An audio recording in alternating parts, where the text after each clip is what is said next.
Today we're going to be doing a condensation leak repair on a Goodman Amana natural gas furnace. Seriously, I just had it.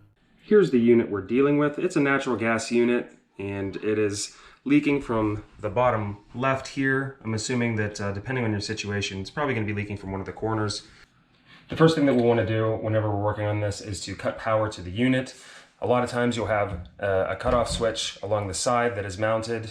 Most professionals will put those in whenever they do the install. If you don't have one of these, make sure you cut off the power and double check things at your box before you start opening stuff up. First thing I'm going to do is take off this top cover here. And as you can see, I've got a condensation leak coming from the right side over there, and it's making its way over here and then dripping down the bottom side. So our leak is definitely coming from the top. I'm going to pull this bottom cover just to make sure that there's nothing else going on down below. So down below you can see where the water's just coming down the side and pooling up there before it leaks out onto the floor and makes its way over to the drain. So nothing major going on down here, which is good. I don't have to worry about all the electronics getting wet. Before I get too excited and taking all this apart and replacing the gasket where I suspect it's leaking from, I just want to make sure I'm not overlooking the obvious and make sure that these two condensation lines aren't clogged up anywhere. They come down into a collector down below and then they drain into the floor drain over off to the side. So I'm just going to take a pair of needle nose pliers and take off these clips here and just double check those to make sure that they're flowing freely and that that's not causing the issue. I pulled these two hoses off, and using a small funnel I poured a couple cups of water down through them. They're flowing just fine, which kind of confirms my suspicions of the back gasket along this back cover failing, and that's where my leak is coming from. So next I'm going to pull the fan out and gain access to that cover so we can pull it out and repair the gasket. Before disassembling all of this, I like to take a lot of pictures from a lot of different angles just to document where all the wiring and everything goes so that I don't make a mistake of putting things back together incorrectly, and it just gives me a great visual reference that I can come back to.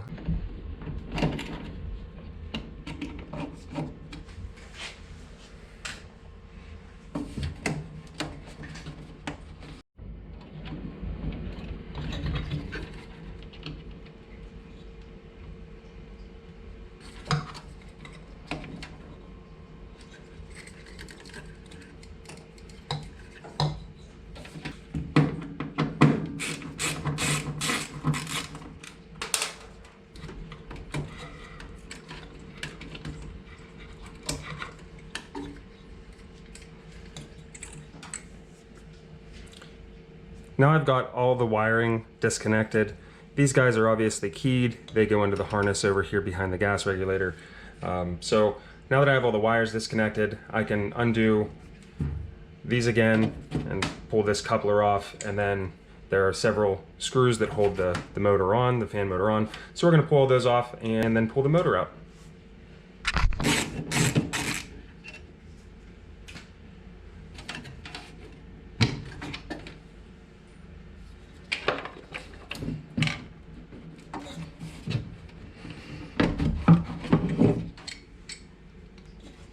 Now the fan motor's out of the way, I can clearly see right in this area, right here, is where I'm leaking from. It's just underneath this drain tube. At this point, I'm going to pull that hose off and then remove the bunch of different screws that hold things together and pull that apart.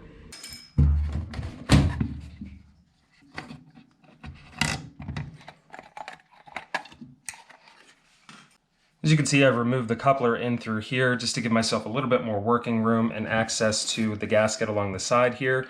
Now that we have all the screws out, we need to break the seal between the gasket and the condensation cover. So I'm just going to take a 90-degree pick here and try to weasel it in through the back side just to give myself a little bit of grip on the back side. And then I'm just going to gently pull. And as you can see, the gasket's starting to separate from the back side up through here. So I'm going to work this the whole way around, just like that, so that I can pull that condensation cover off.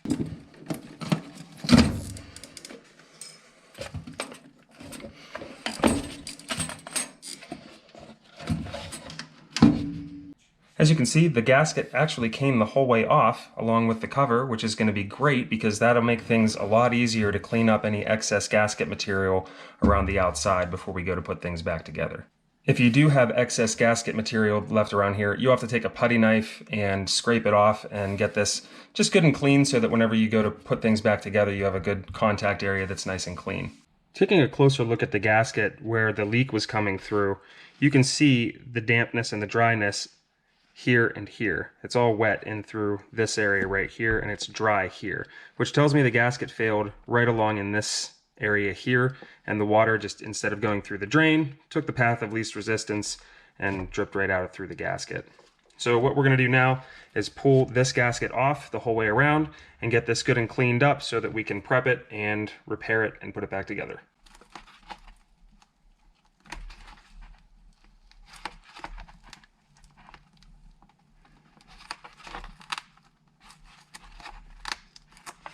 I find that if you're really patient with this and you just pull it off really slowly, it's coming off pretty easily. I think that once I get to some of these areas where it's smashed a little bit, I think I'm going to have a little bit more of an issue with it.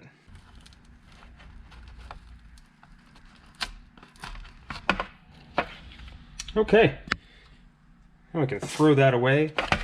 You can see that there's a lot of junk and wetness. We'll want to get all this plasticky stuff out of there, clean this up really well, make sure it's good and dry, and then we'll start putting things back together. Now that I've got this all cleaned up, I'm just about ready to prep it.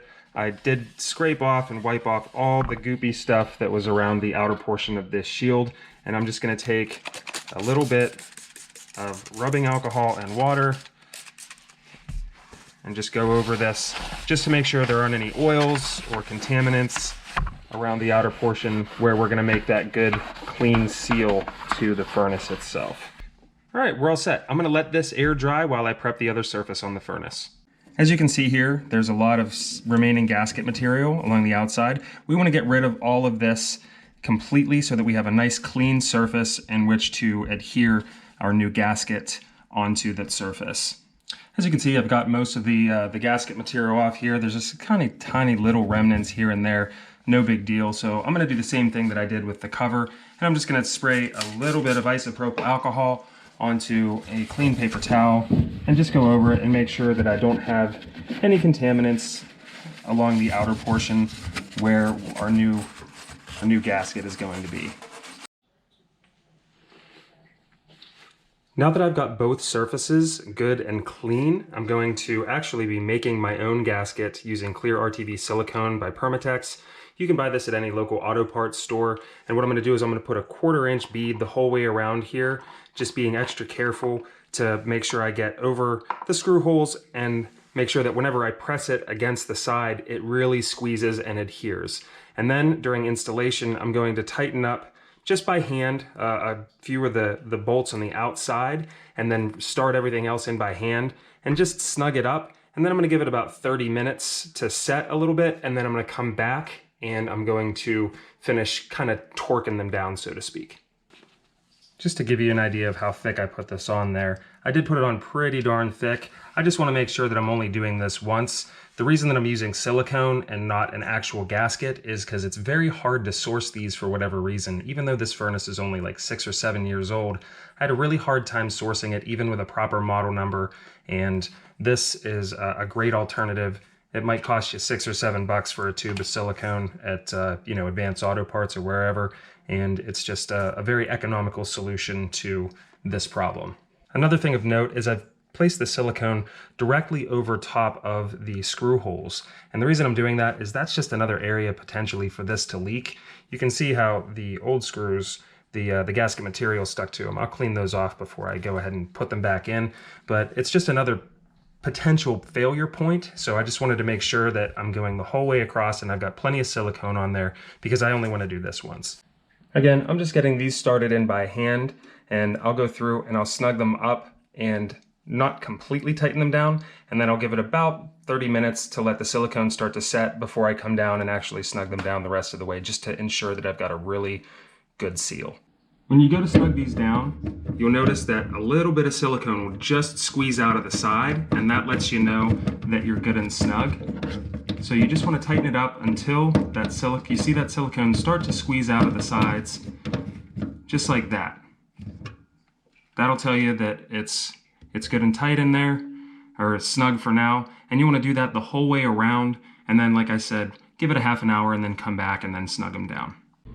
All right, I waited about 45 minutes or thereabouts, and I've come through and I've snugged all these down hand tight. You can kind of see along the side the silicone gooping out of the sides. I'm going to go ahead and reassemble the fan assembly and get all the hoses and everything else hooked back into this guy.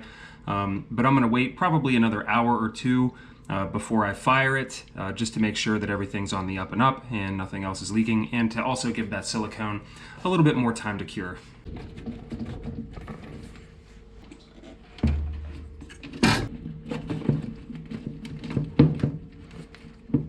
I've got the fan in. It has 4 screws, 1, 2, 3, and 4. You want to line it up so that this meets up with the hole in the center, and then just snug everything down and make sure you tighten up your hose clamps, because this is another point where moisture can leak out of the system. Now I'm just going to reconnect my neutral wire that I had to disconnect.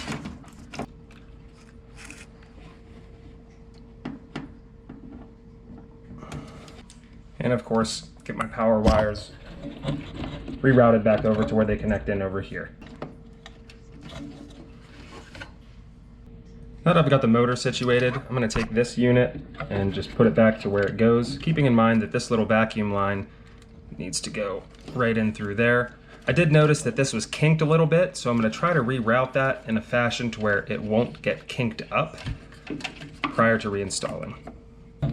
Now I have that installed and my hose isn't kinked, I'm going to come over to this vacuum line here and reconnect it to the bottom right on this side, right next to the drain tube.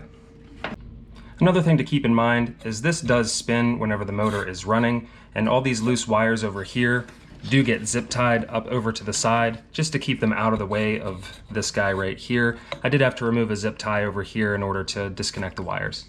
So I'm just going to reinstall that now.